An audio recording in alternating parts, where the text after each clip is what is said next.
Hey guys, it's Elizabeth, Finding Elizabeth, and today is Tuesday, May 24th, 2016. Sorry I didn't make a video yesterday. I have been in lack of internet hell, and so I wouldn't have been able to upload it anyway, so I decided to wait till today where I have internet. Thank God, and it's way faster than my old internet was, so let's see how long it takes to upload a video this time. So what's going on, guys?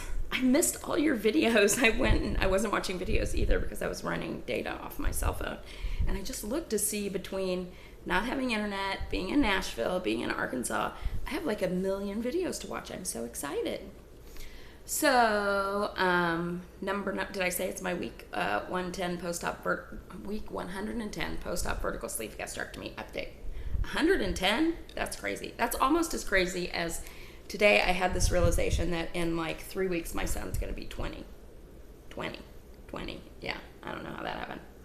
All right, my starting weight in January of 2014 was 402 pounds. My surgery weight on April 14th, 2014 was 360.6 pounds. My weight last week was 205.6 pounds, and my weight today was 203 pounds. So that's awesome. That's a 2.6 pound loss since last week, which is great. I'm happy about that. Very happy about that. So about 200 pounds since my highest weight. And then I say this every time. I probably don't have to say it every time, but I'm more interested right now in the amount of weight I've lost in a year and a month, because I want to make sure that that number, until I'm where I want to be, that number continues to go down. So I have lost 13.2 pounds in the last year, which is not a ton, but hey, it's losing, and I have lost 2 pounds in the last month. So I'll take it, absolutely. All right, got lots of feelings discussion today, but let's talk about the weight loss surgery stuff first. We formed a little, we being all my BFFs, Patty, Amy, and Sarah. Well, not all my BFFs, but some of my BFFs. We did a little accountability group. We started on Monday. So the goals that I set for this were 80 grams of protein, 64 ounces of water, and exercising 4 times a week. Today is only the second day, but I've hit those goals, which is good. I also joined a gym. I have not been there yet. I was going to go to Zumba tonight. However, I texted my friend who teaches there that I was going to her step class tomorrow morning, and that I was going to Zumba tonight. She's like, well, did you already sign up? And I'm like, no. Apparently, you have to sign up early to go to the Zumba class, so I did not go to the Zumba class. But I did, I have gotten back to the beach yesterday and today, and so I've walked 2 miles both of those days. So I'm excited about joining the gym. I would rather be with my trainer, but I'm going to do the classes. I'm going to look on, he gave me a workout. I actually need him to give me a couple of workouts, so I'm exchanging them. I may look on YouTube for some targeted workouts. I don't know. Anyway, but I'm getting back at it. I'm a little afraid at how tired I'm going to be, because forever I wasn't, but I know I will be because it's been a long time since I've exercised. But generally, about weight loss stuff, I'm feeling good. I'm feeling on track for the most part. I'm really not worrying about calories or carbs or anything else, because for me, when I get 80 grams of protein in and when I drink 64 ounces of water, I'm not that hungry to put other stuff in my mouth. So I'm not worrying about that other stuff.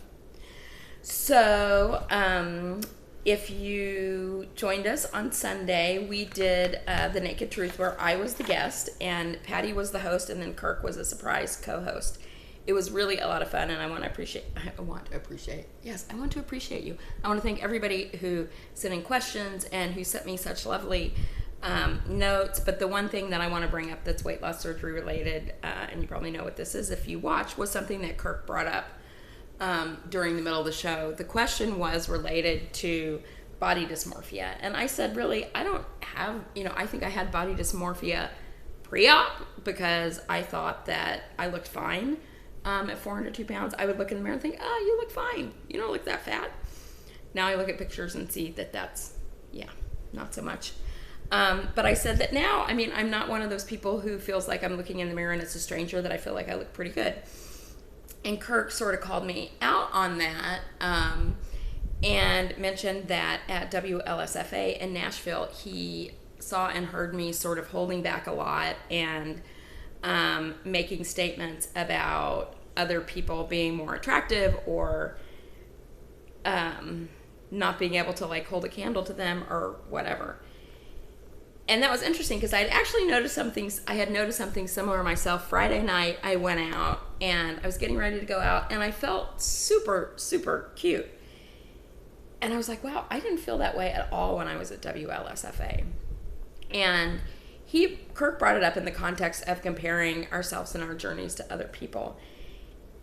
And I hadn't even realized that that's what it was until I put some thought into what he said. And that's exactly what it was. Because the first time this happened to me, this comparison thing, and I really didn't think I compared my journey to other people's. I mean, in the beginning, when there were people who started out at much lower weights and they hit their goal in like 5 minutes, Amy gets a VSG 360, whatever. But I was already past this by the time she came along. But it's not that I would compare my journey to them because I lost weight pretty fast and pretty consistently throughout this process until like October of last year. I felt in general my journey was going pretty well, but I noticed, so I didn't think I was victim of that comparing myself, but obviously I am. In thinking about it when, in January when Amy and Lorraine came and Christine and who else?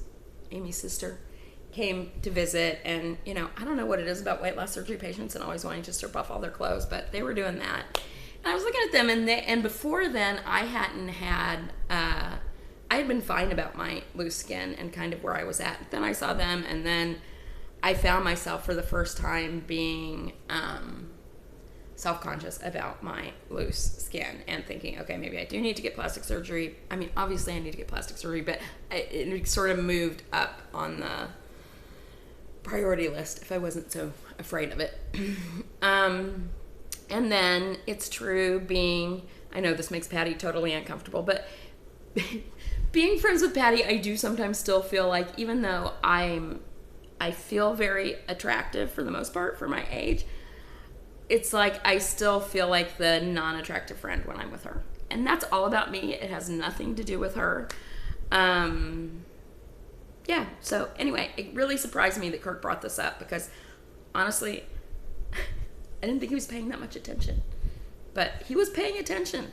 So that was just kind of good for me to get. It was like one of those Barbara Wawa moments. It almost made me cry because I'm usually pretty self-aware, and so whenever anybody brings up something that I'm not aware of, it kind of like freaks me out a little bit.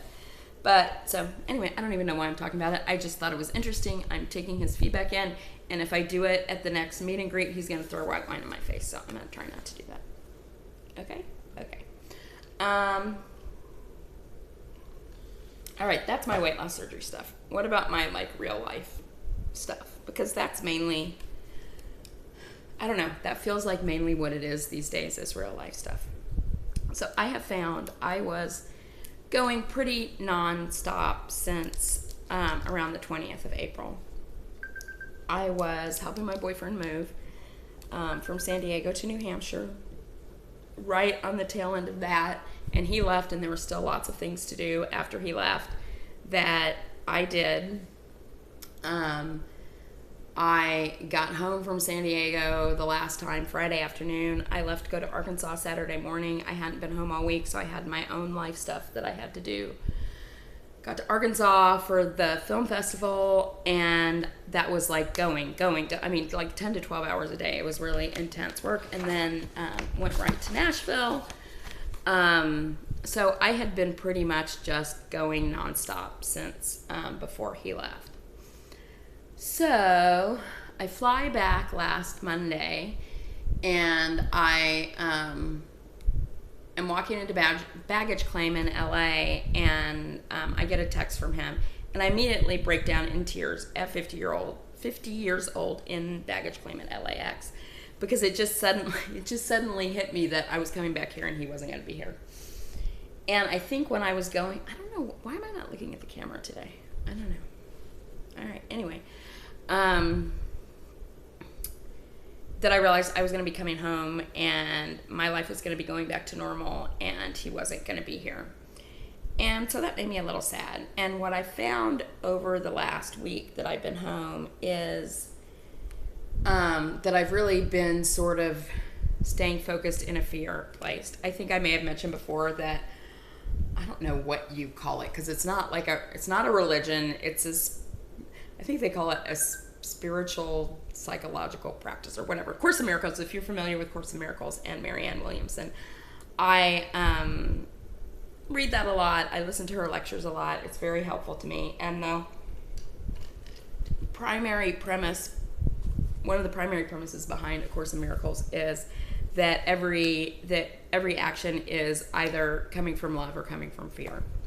And I thought for a while I had gotten pretty good at not living in that fear place. But since I've been back, that's where I've been, and I don't like it. I mean, I've been that way in terms of my relationship and my fears about that. I've been that way in terms of money. I've been that way just sort of, I don't know, in terms of the future, and I don't like it. And it's making me not kind of very happy. So yesterday I started going back for my walks on the beach, because that's usually where I kind of process.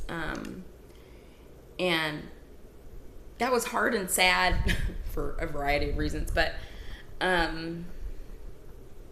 don't know, it just hit me today that I've got to get out of that fear mode, because it's not helpful for me. It's not helpful for how I show up in the world. Patty and Amy are texting me. So that's what I'm working on this week as it relates to my emotional space, is not being so afraid of what the future holds. For a long time, when I was young, I used to be, when people would say or talk about, I'm like making no sense. If you guys are still paying attention to me, I commend you.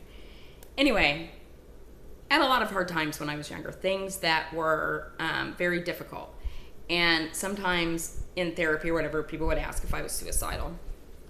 And when I was young, I would say, no. I mean, I'm too excited about what's going to come next to be suicidal. And then as I got older, and as I've mentioned in different videos and things, I actually, probably if I hadn't had a child, I actually might have been suicidal. But since, since weight loss surgery, I've been, on my little cloud 9 and very happy and very excited and living in a place of, sort of joyful expectation about what the future holds. And since I came back from Nashville, that's not where I've been. I've been in just fear that my relationship isn't going to work out because we're so far apart, fear about money, fear about work. I mean, and I hate it. It is so not a good place for me. So I'm going to work on that. I'm trying very hard to work on that. So anyway, I don't know what the point of that was, other than that's where I'm at emotionally. Thank God I have therapy tomorrow. I haven't been in like 6 weeks. But yeah, so I need to get out of that. No fear. All right, so this week we're doing the Naked Truth on a special day. We're going to do it Saturday at 5 p.m. Pacific, and Fat Kings Phil is our guest. Also, for people who may not be friends with me on Facebook, I posted about this when I was at WLSFA. We have some really exciting guests coming up that I got to commit in Nashville. So I haven't booked specific dates for them yet, but very excited that we will have Jalen Whitworth, who was on my 600-pound life, and recently, last July, so almost a year, had plastic surgery with Dr. Katzen, and was on recently on another My 600-Pound Life, where they showed her progress. Dr. Matthew Weiner, who I love. If you guys don't know who he is, you should check him out. So he also agreed to be on the show. And guess who else is going to be on the show? Kearney Wilson. So that's very, very, very, very, very exciting. A couple of quick shout outs. I want to give a shout out to Dennis Vinay's husband Jay, who had surgery today. Give a shout out to my Naked Truth co-host James Haney, who is in the hospital. And then I want to give a shout out to Cece, whose YouTube name I of course can't remember because she doesn't make very many videos anymore. She was somebody who I guess she's more than a year post-op now. I think she's probably like 15. I think her and Amy are right around the same time. But I saw a picture of her today jumping on the trampoline with her daughter, and I saw her in Nashville, and she's always somebody who has been really special to me. She commented a lot on my videos. I really related to some of her videos in where she talked about some psychological things that she was going through. She made me the most amazing video on my 1-year surgiversary. And I mean, she has just blossomed. I mean, I think she was always confident beforehand, but just, I don't know, she just looks so beautiful, and I love seeing her jumping on the trampoline with her daughter today. So I wanted to give her a shout out. All right, that's it, guys. I hope you have a great week, and I hope to see you Saturday on The Naked Truth with Fat Kingsville. Talk to you later. Bye.